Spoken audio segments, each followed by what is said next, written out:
people of color saying, yeah, it's all about just the black people. It's about us. It's about us. And I see some people and say, no, it's actually inclusive. It's open. It's open door. It's to fight injustice for all ethnic minorities.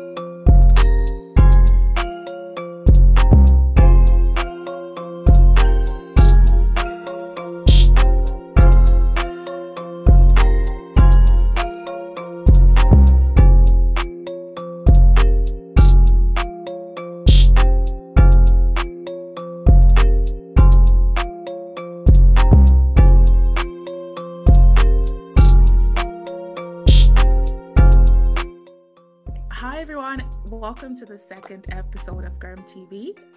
We are a web show and creative network that dissects the social issues that affect Ireland's multicultural generation. So in this episode, we're going to be discussing the topic, do Black people have a monopoly on racial oppression? I have my wonderful panelists here, and we're going to be discussing whether in 2020 that we had this whole eruption that started in the US and erupted globally and in Ireland as well, with the Black Lives Matter movement. And it was a really great time for uplifting minority voices and Black voices here in Ireland and abroad. But I think the question that kind of came about in my head was like, what does it actually mean in our context? I know in the US, it was kind of in retaliation to police brutality and things of that sort. And I think we never really, at the time in 2020, we never really had a definite definition of what Black Lives Matter meant. Was it only the Black voice that was being heard in Ireland, even though like minorities are, 15% in Ireland population, and the Black people are 1.5% of that minority, of like the minorities total in Ireland. So my question is like, what does Black Lives Matter mean in Ireland? Is it exclusive to Black people? Is it in retaliation to police brutality? Because as of this recording, there has been a case of police shooting against a Black individual in Ireland. So I want to bring that to the floor to this conversation here. So if anyone wants to jump in as the first speaker, that would be great. I think the first thing that's important to do is for us to define what oppression is. So oppression is defined as prolonged, cruel, or unjust treatment or exercise of authority. So with the Black Lives Matter, first of all, the movement and the ripple effect that it kind of had everywhere in the world, yes, they are oppressed people because it has been prolonged, cruel, unjust treatment and an exercise of authority from the police. In terms of what that means for Ireland and what that looks like, I know when I went out to march personally, it was just because, number one, and this is just purely, totally truthful and honest. Number one is because, like Issa Rae, I root for everybody Black. It's just the way that I am. And that's just something that I've sort of grown to do. Like I wasn't always like that. I was very much, not ashamed of my Blackness, but not outwardly proud of it.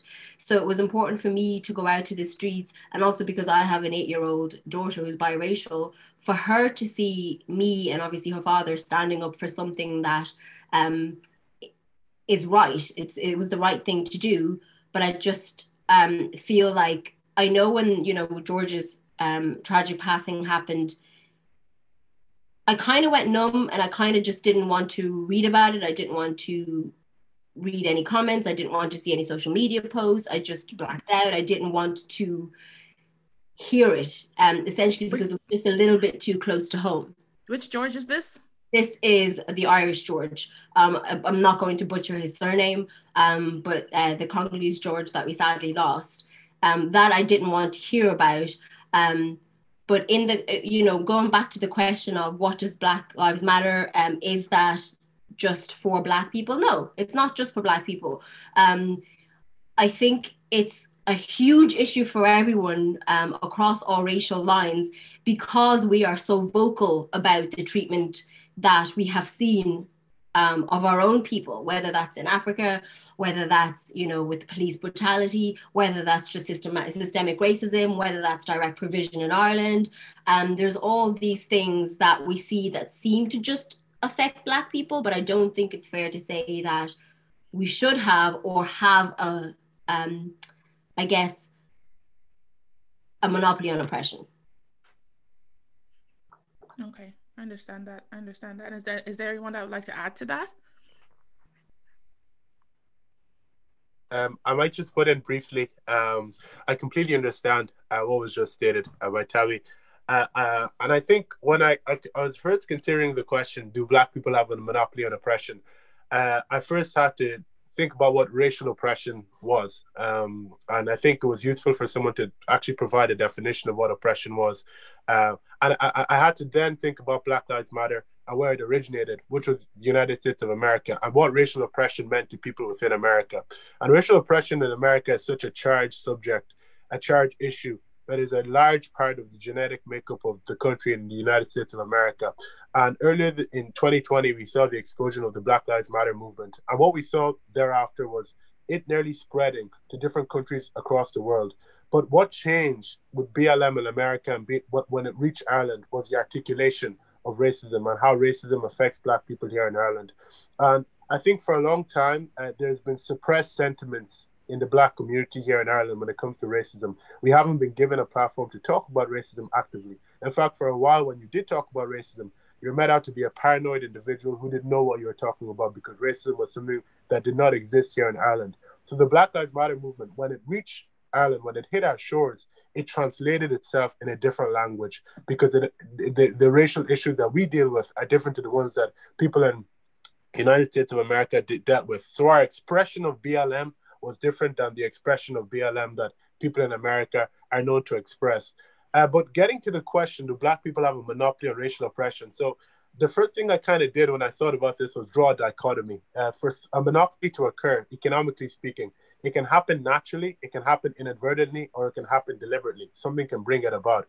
I don't think Black people actively coagulate their efforts to deliberately have a monopoly on racial oppression. But I think sometimes these things can naturally fall into place when considering the fact that for so long in Ireland, us Black people have not been able to articulate their feelings about racism because they haven't been given a platform to do so. So when BLM arrives, everyone is expressing how they feel. And in that very moment, due to the explosion, it feels as if a particular part of people are dominating the airwaves, but in actuality, it's a people who have not been allowed to talk, finally talking about how they feel. So I think things occurred inadvertently, which may give off the facade that people are deliberately trying to monopolize the conversation on racial oppression. But I think these are things that just naturally fell into place at particular times and give up a particular image, if you know what I mean.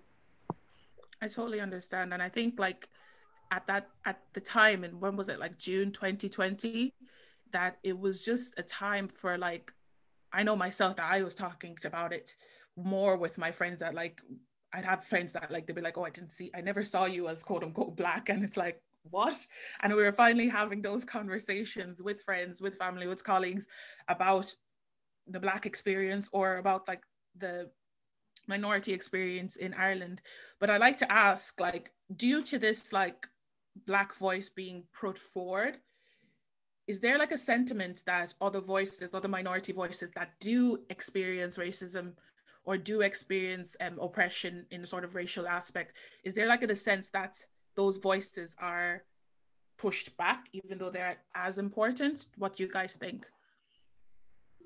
When I first saw the question, immediately my brain was like, yes, we do. End of discussion. Thank you for coming to my TED Talk.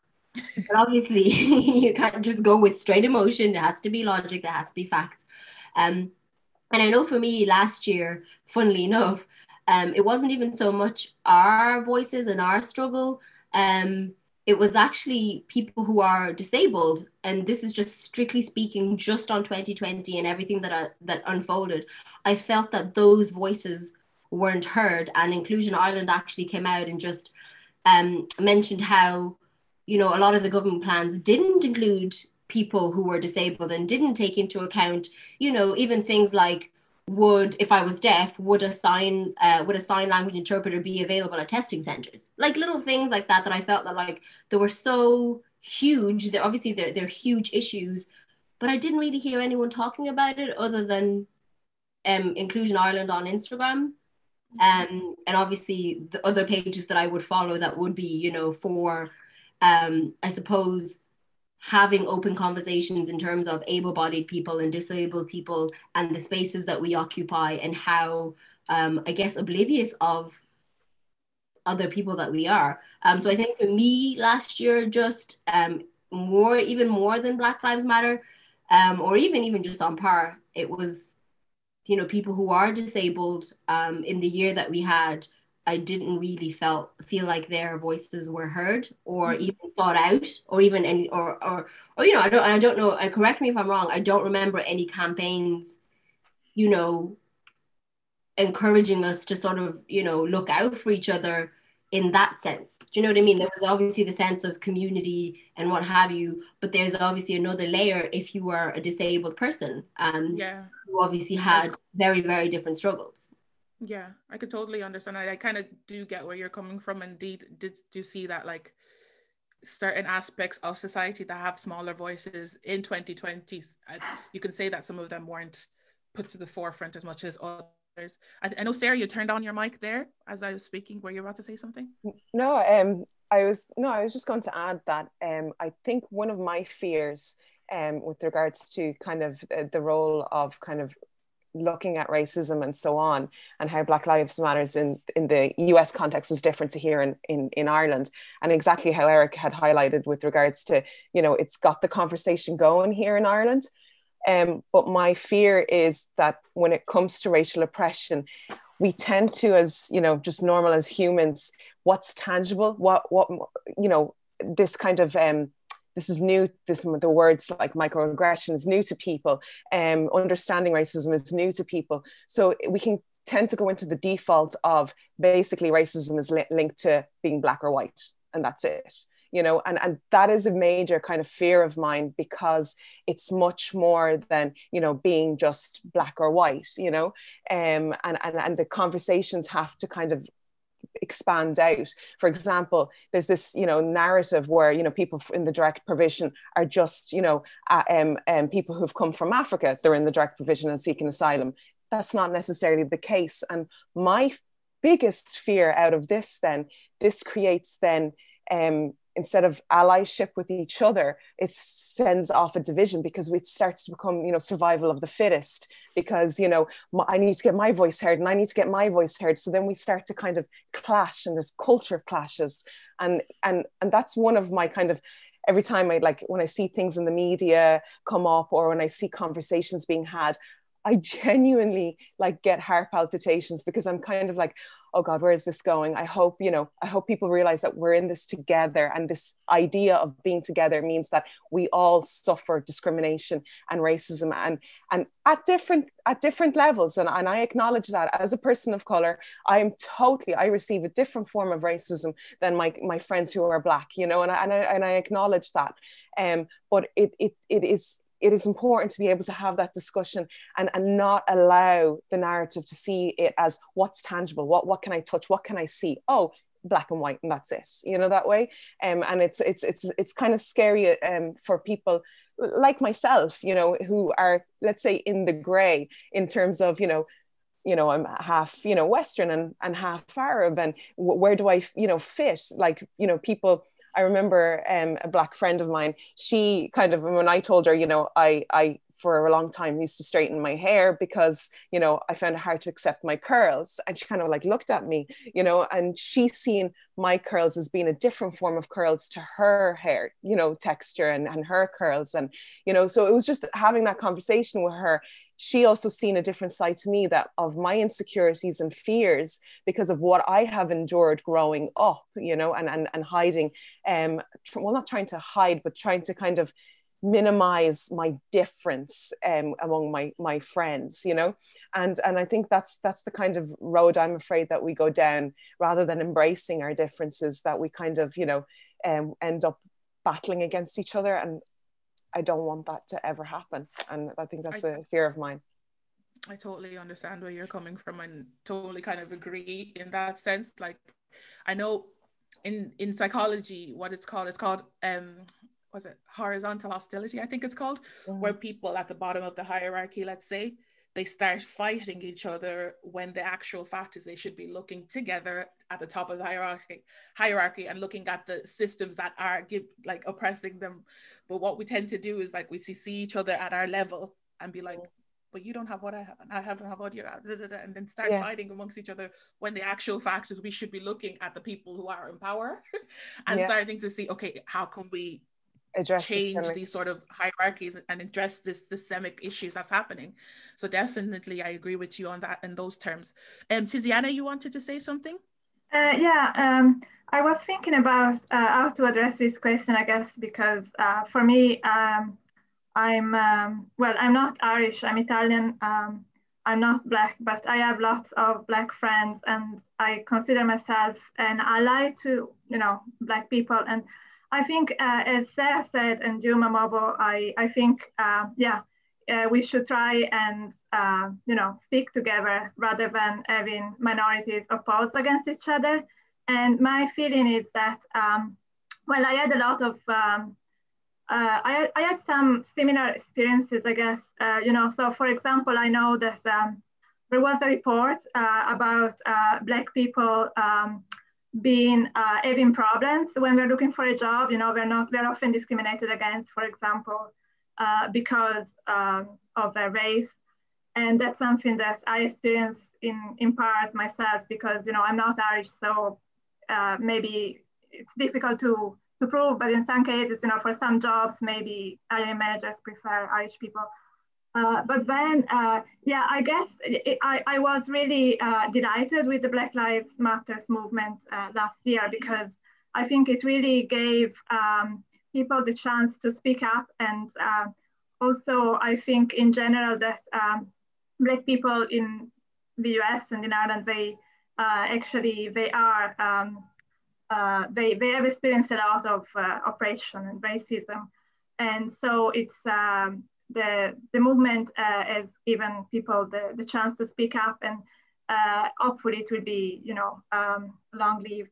But I think, I feel, we should really, all minorities should try and stick together and not just, one type of minority. It's, I think you put it well, Sarah. So it's not just a question of a percentage of people from a certain country or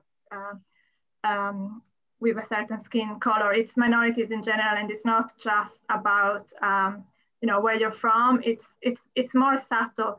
But I was also thinking about another thing in the last few days, and that is what's the difference between a racist comment and when you say that you don't like a certain aspect of a culture. Because it happened to me that some people told me, oh, I don't like this aspect of your culture. And to me, that was a bit racist, but I don't think they meant it in a racist way. So it's just something to, to think about, a question to throw out there. Yeah, so definitely. And I think it wasn't probably, it didn't make a lot of sense, but I just tried to address the question somehow. Yeah, no problem. Definitely. And I think sometimes there's a sort of like when people don't understand aspects of other people's culture or don't understand aspects of other people's backgrounds and things that they grew up with, that there's always an automatic I don't like before I actually understand. Do you get what I mean? So I think I know where you're coming from when you say that there may have been difficulties finding work, or there may have been difficulties I don't want to use the word integrating, but like settling into a different culture, let's say. So it's really important that we have like a united front, let's say, when we're having these sort of conversations and topics.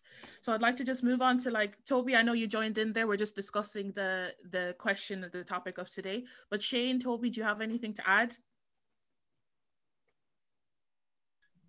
Yeah, just I suppose just in terms of kind of what Sarah raised in regards and other people raised regarding I suppose minorities kind of battling kind of almost each other.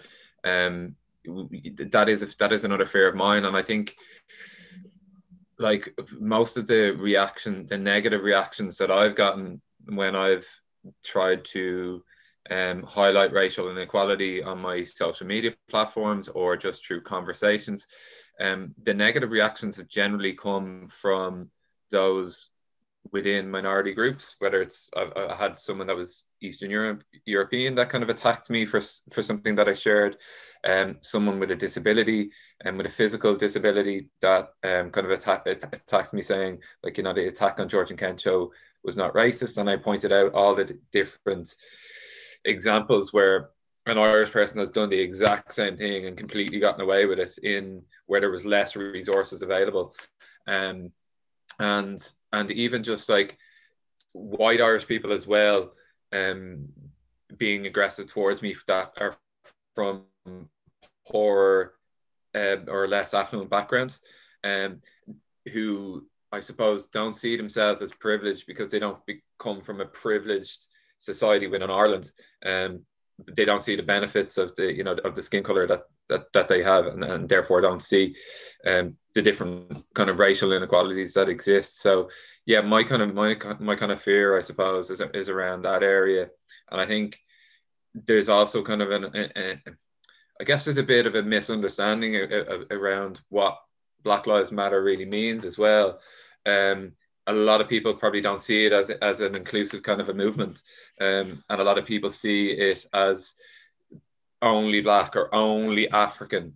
Like I know people from the Middle East who are Muslim descent, but like I suppose being Muslim isn't a religion, but it's like, you know, what do you see yourself as in terms of color or race or whatever? Like you're completely included. Like I guess these people probably aren't, you wouldn't classify them as white. They're not the same skin color as myself, or background as myself. But having spoken to so many people that, you know, are part of the Black Lives Movement that come from a Black background, would completely say that it's an inclusive movement. It's for anyone that faces oppression.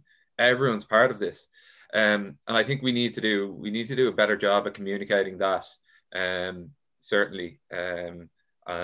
Maybe there's a problem there with the media and how media portrays the movement and things like that. So I don't know, like how we kind of get to a place where the Black Lives Matter movement is it's a community. There's a kind of community feel the way the LGBT movement has, because that's so inclusive, and it's not even just it's for all sexes. It's celebrating all sexes, and I hopefully we can kind of get there with. Like that like people can see the Black Lives Matter movement for really what it is, which is inclusive. Definitely. Thanks a million there, Shane.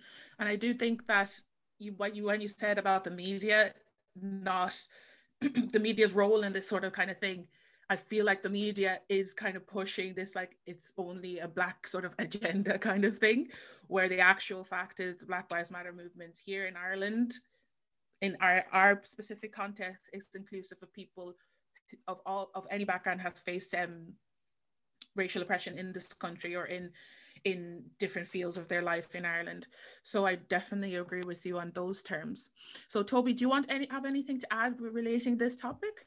Yeah, definitely. And let me just apologize for being late. Yeah, I apologies for that, everyone. No problem. And my daughter is gonna be in the background, either dancing or doing something. So so just yeah, that's her. But yeah, I mean it's interesting, and for me, I suppose it's drilling down to the cause of all these issues, and to understand and then to be educated, because if we don't understand, we wouldn't know how to actually tackle all of these issues, and then to have the resources and education to actually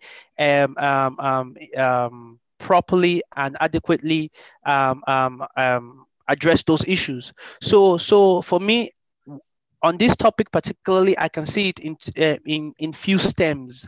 So I'm just going to not to spend the whole evening talking about it, but I'm just going to touch on two stems that I can see it from, or two perspective, or two angles, or two whatever. So the first thing is that the Black Lives Movement matters actually only ran in the continent above the equator.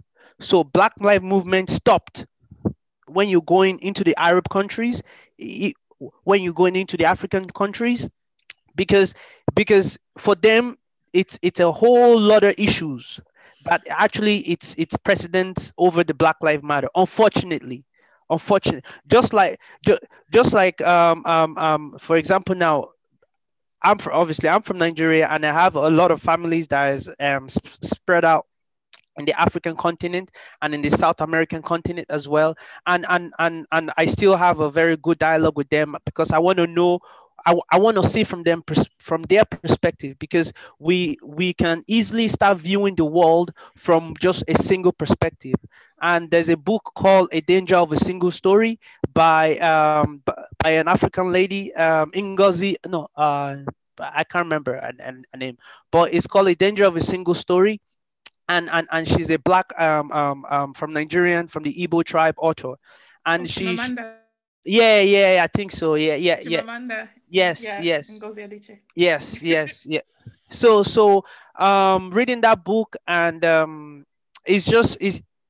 it's quite easy to view the world from that single perspective that you are living. So I try to detach from my comfortable and try see from different perspective. And Black Lives Matter for me, yes, it didn't stem into, I would just say where I know it didn't stem into Nigeria.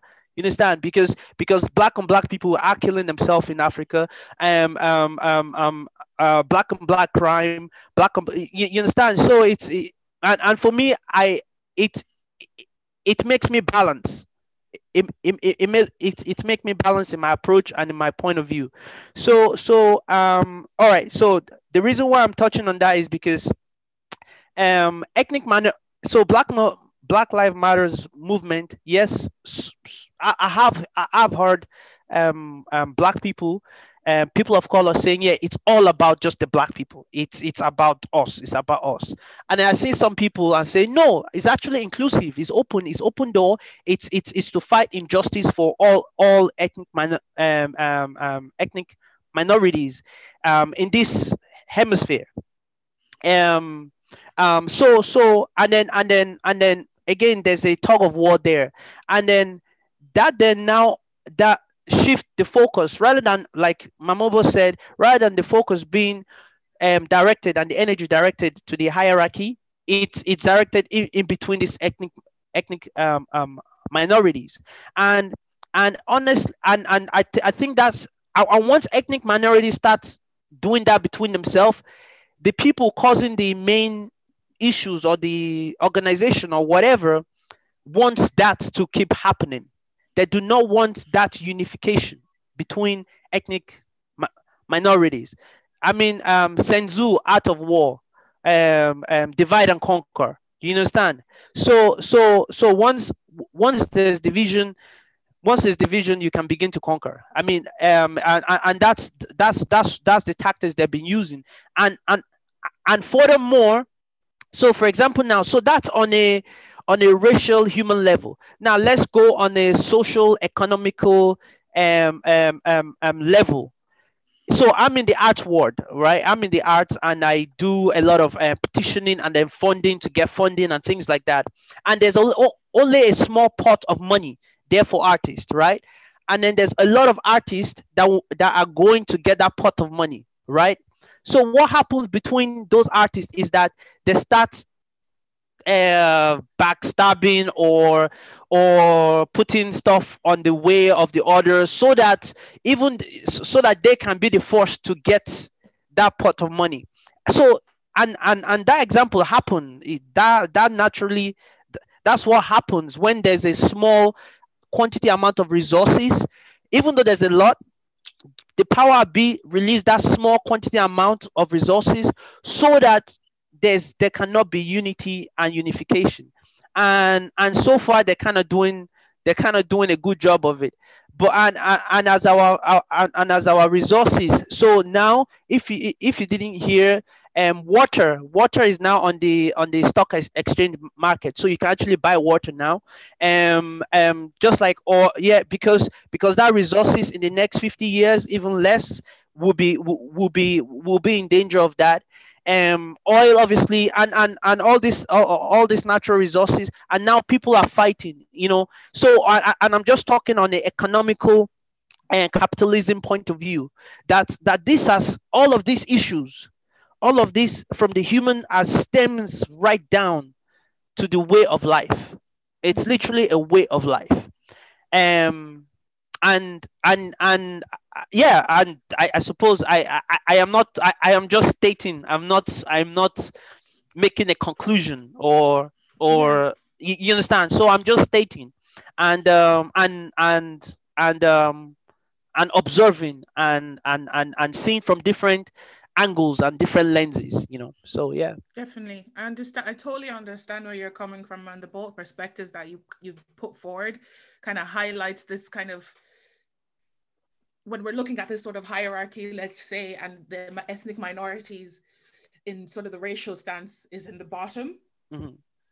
And then the resource that we're looking for is access to education, access to employment, access to whatever it may be. And they may come about this thing, like we're saying, that they're fighting amongst themselves to get these resources that we need in order to like live the way of life, like you said.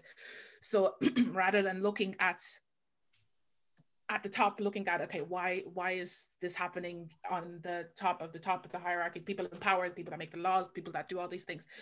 Why are we not looking at the top? Why are we fighting amongst ourselves? So I think there's such an importance to have that sort of unity at the bottom level, so we can actually have a collective voice and collective engagement moving forward to tackle these social inequalities and these injustices that are happening in our society.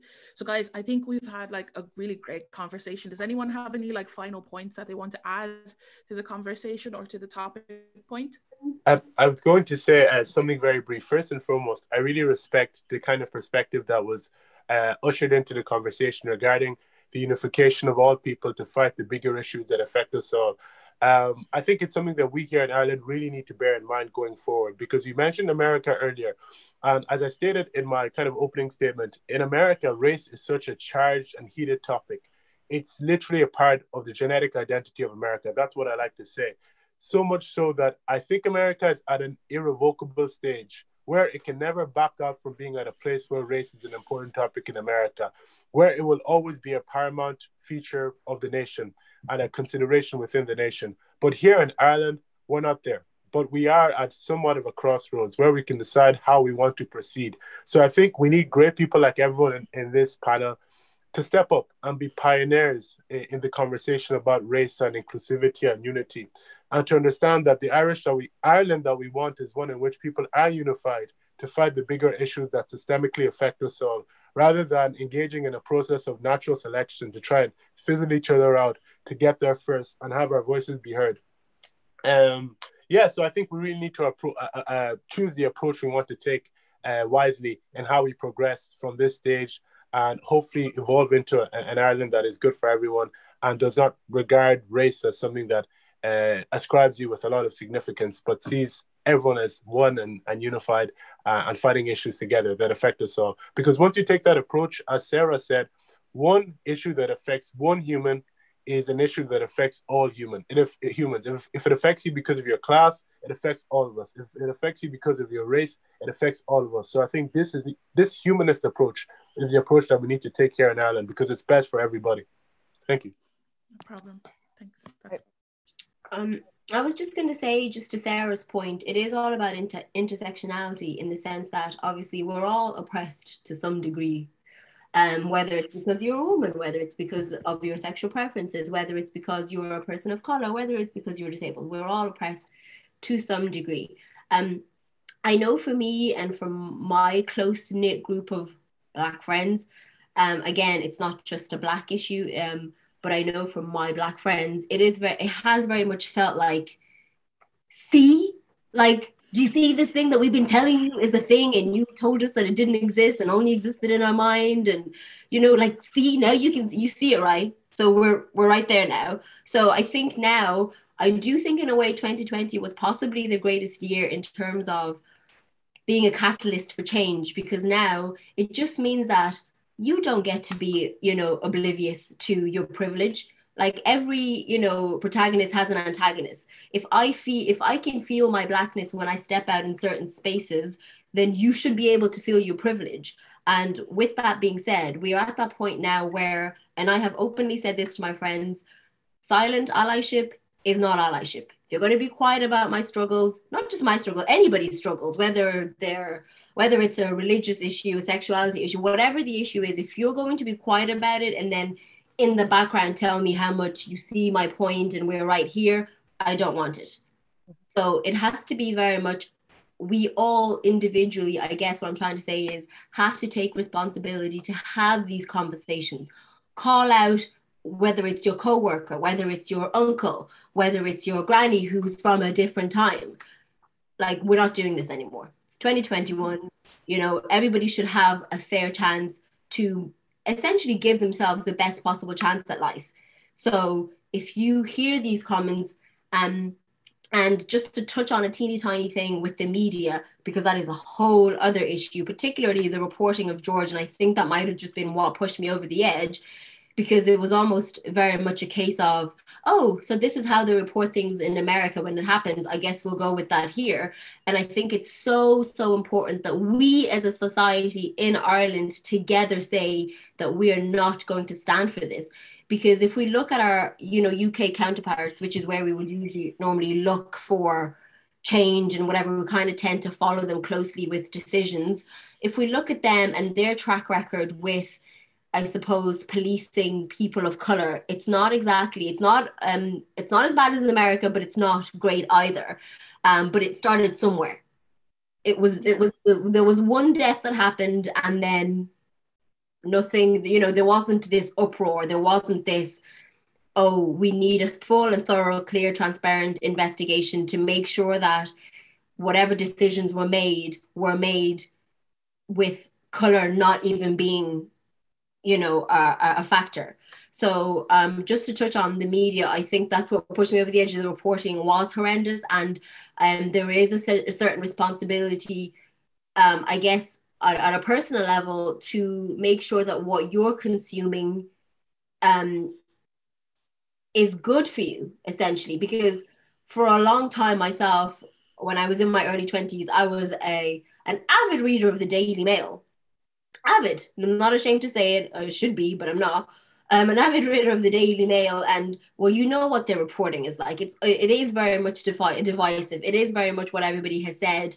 It is a case of, you know, nothing unites than a common enemy, whether that's women, whether that's Black people, whether that's gay people, whatever. But that's, you know, they're sensationalizing news. It's no longer about facts. It's about what's the shock factor, what's the, you know. So now if something happens, I rarely actually look at mainstream news. I will go and find my own sources of information.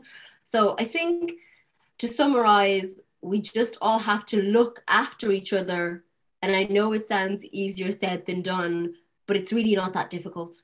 Yeah. Don't pass on that comment. Don't forward that video that, you know, that people were passing around the social media.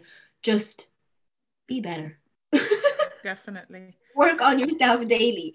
Definitely. That's just in a nutshell how I feel about it. You don't get to be a quiet ally anymore on any topic, whether it's Black Lives Matter or whatever it is. You don't get to be a quiet ally. You have to be vocally for justice. Definitely, and I totally agree with you there. Sarah, were you wanting to say something? Yeah, finally? And you'll be the last point. No, it's just a very brief point. I think it's very important as well that we own it in terms of the discussion, and not allow the narrative be owned by the media and their clickbait kind of headlines and their kind of, you know, buzzwords and, you know, sound bites. We really do need to own this, because it affects us directly, you know, and it affects society as a whole, you know. So I think it's really important that we are part of the discussion, and it's not a form of tokenism either, and to be cautious of that, and to make sure that, you know, you are at the forefront and your voice is being heard. I think that's just important. Thank you so much, Sarah. And thank you. Oh, Toby has one more point to add. It's actually not a point. It's from I think it was Sarah or Eric was saying that injustice, about injustice, and there's actually a Martin Luther King post that says injustice anywhere is a threat to injustice everywhere.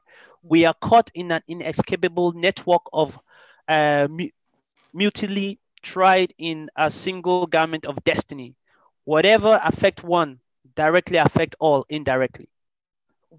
Definitely. I really and just to add, for me, as me, Tobi Omoteso,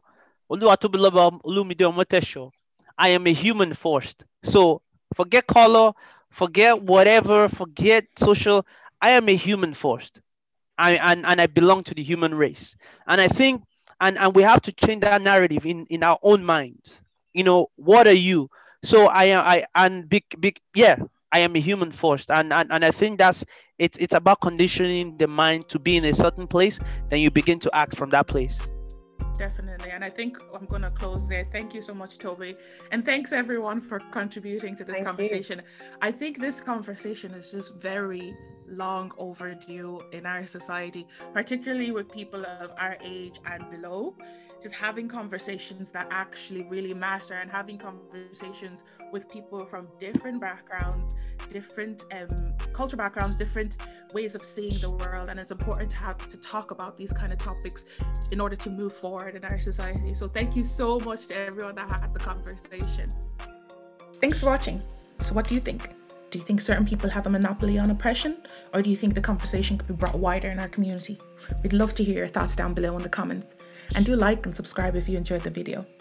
As this project is supported by the Dublin Theatre Festival, stay tuned for interactive and live performances that explore the explosion of social consciousness here in Ireland. And also, if you want to join the conversation, don't forget to follow us on social media at Gorm_TV. Bye.